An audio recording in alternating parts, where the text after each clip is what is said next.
যুক্তরাষ্ট্র, ইসরায়েল ও ইরানের মধ্যকার যুদ্ধে একদিকে পারমাণবিক হামলার হুমকি, অন্যদিকে যুদ্ধ বন্ধে বৈঠকের আভাস। চলমান এই যুদ্ধে সর্বোচ্চ ধর্মীয় নেতার মৃত্যু থেকে শুরু করে একাধিক গুরুত্বপূর্ণ ব্যক্তিকে হারিয়েছে ইরান। তারপরও দমে যায়নি তেহরান। এরই মধ্যে উঠে এসেছে এক বিস্ফোরক তথ্য। যুদ্ধ পূর্ববর্তী ঘোষিত লক্ষ্য অর্জনে চূড়ান্তভাবে ব্যর্থ হয়েছে যুক্তরাষ্ট্র ও ইসরায়েল। তবে কি জয়ের পথে ইরান? বিস্তারিত জানাচ্ছেন তৌফিকুল আশিক।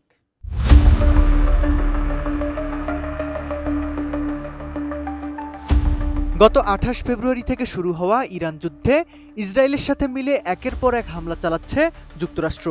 শুরু থেকে পাল্টা জবাব দিচ্ছে তেহরানও। নিয়মিত ক্ষেপণাস্ত্র হামলা চালিয়ে যাচ্ছে দেশটি। কৌশলগত হামলায় গুড়িয়ে দেওয়া হয়েছে মধ্যপ্রাচ্যের সব আমেরিকান ঘাঁটি। তবে যুদ্ধ শুরুর পর থেকে পেন্টাগন দাবি করে আসছিল তাদের নিখুঁত হামলায় ইরানের প্রতিরক্ষা ব্যবস্থা ধূলিসাৎ হয়ে গেছে। কিন্তু বাস্তব চিত্র বলছে ভিন্ন কথা। যুদ্ধে যুক্তরাষ্ট্র ও ইসরায়েল তাদের লক্ষ্য অর্জনে চূড়ান্তভাবে ব্যর্থ হয়েছে বলে উঠে এসেছে ইরানি সংবাদ সংস্থা তাসনিম নিউজের প্রতিবেদনে। বিশ্বের প্রধান ৮০টি থিঙ্ক ট্যাঙ্ক বা গবেষণা প্রতিষ্ঠানের তথ্য বিশ্লেষণ করে এই প্রতিবেদন সামনে এনেছে Tasnim news agency centre for strategic studies. Tasnim নিউজের এই প্রতিবেদনে অন্তর্ভুক্ত করা হয়েছে যুক্তরাষ্ট্রের ২২টি, যুক্তরাজ্যের ৮টি এবং ইউরোপীয় ইউনিয়নের ১৮টি সহ বিশ্বের শীর্ষস্থানীয় সব প্রতিষ্ঠানকে। এর মধ্যে রয়েছে র্যান্ড কর্পোরেশন, সিএসআইএস এবং এসআইপিআরআই এর মতো প্রভাবশালী নাম। নতুন বাংলাদেশ গড়তে এলো জুলফিকার স্টিল। জুলফিকার স্টিল।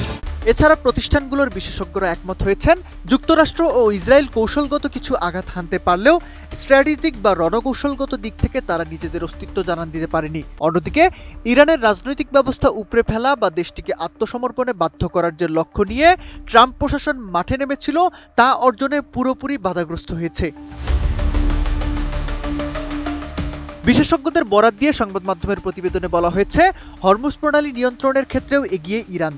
যুক্তরাষ্ট্র ও তার মিত্ররা এই গুরুত্বপূর্ণ নৌপথটি দখল করে পুনরায় সচল করতে না পারাটাই তেহরানের সবচাইতে বড় বিজয় হিসেবে দেখছেন গবেষকরা। সবচাইতে গুরুত্বপূর্ণ দিকটি হলো এটি এখন একটি ক্ষয়িষ্ণু যুদ্ধে পরিণত হয়েছে। সময় যত গড়াচ্ছে পাল্লা তত ভারী হচ্ছে ইরানের দিকে। সব মিলিয়ে যুক্তরাষ্ট্রের জন্য এখন বিপদ হলো তারা না পারছে জয় ছিনিয়ে আনতে, না পারছে সম্মানের সাথে যুদ্ধ থেকে বেরিয়ে আসতে।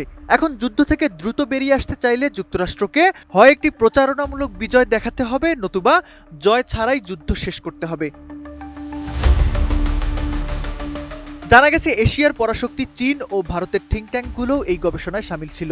ভারতের ওআরএফ এবং চীনের সিআইসিআইআর এর বিশ্লেষণে উঠে এসেছে সামরিক শক্তি প্রয়োগের ক্ষেত্রে লক্ষ্য অর্জনই যুদ্ধের সবচেয়ে গুরুত্বপূর্ণ বিষয়। আর সেই জায়গায় যুক্তরাষ্ট্র ও ইসরায়েলকে আষ্টে পৃষ্ঠে বেঁধে ফেলেছে ইরান।